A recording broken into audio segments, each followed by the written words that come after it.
Donald Trump, friend or foe of the Caribbean? The answer is found in the words of a former Secretary of State, Henry Kissinger, who once reflected on a hard truth of global politics when he remarked, and here I quote, America has no permanent friends, only interests, unquote. Of course, unknown to many, this blunt observation did not originate with Kissinger. More than a century earlier, the same sentiment was voiced by Lord Palmerston, who served as Britain's Foreign Secretary and later Prime Minister. Speaking in the House of Commons in the United Kingdom on March 1, 1848, Palmerston declared that nations do not possess eternal allies or perpetual enemies, only enduring interests. The lesson is stark and sobering. In the arena of international relations, friendships are of little importance. Alliances shift, loyalties evolve, and yesterday's partner can quickly become tomorrow's adversary. What ultimately guides nations is not sentiment, but the relentless pursuit of their own strategic interests.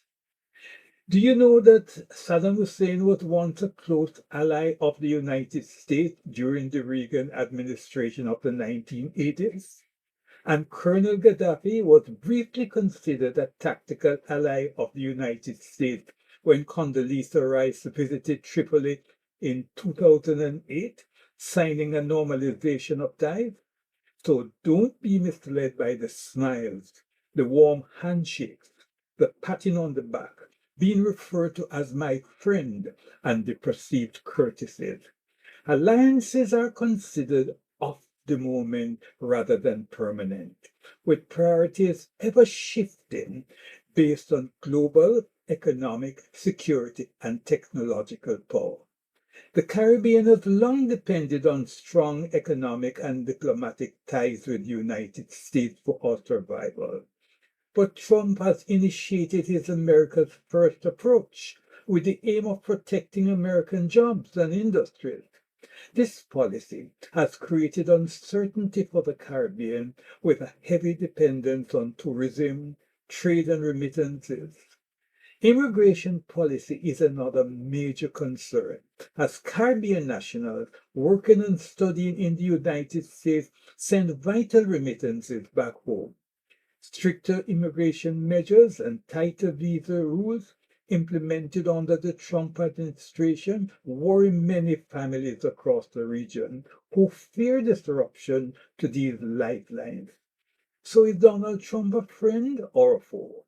The more accurate answer is that he is a leader whose policies are driven primarily by perceived American interests. And so the real challenge for Caribbean leaders today is not friending up or choosing sides, but learning how to engage strategically, ensuring that our voices are heard and that partnerships with major powers continue to benefit our people. The question for Caribbean leaders is not who sits in the White House. Leaders come and leaders go. The real issue is how effectively Caribbean countries can position themselves in a rapid changing global landscape. That means strengthening regional cooperation, speaking with a more united voice, and negotiating wisely with major partners. It means building resilient economies, expanding trade with whomever or wherever we can, investing in education and innovation, and reducing excessive dependence on any country. When a region is confident, when a region is organized, when a region is economically strong, it can protect its interests, regardless of who occupies the White House. For in the end, the future of the Caribbean should not be determined solely by the policies of distant leaders, but by the vision, unity, and strategic choices of our own leaders.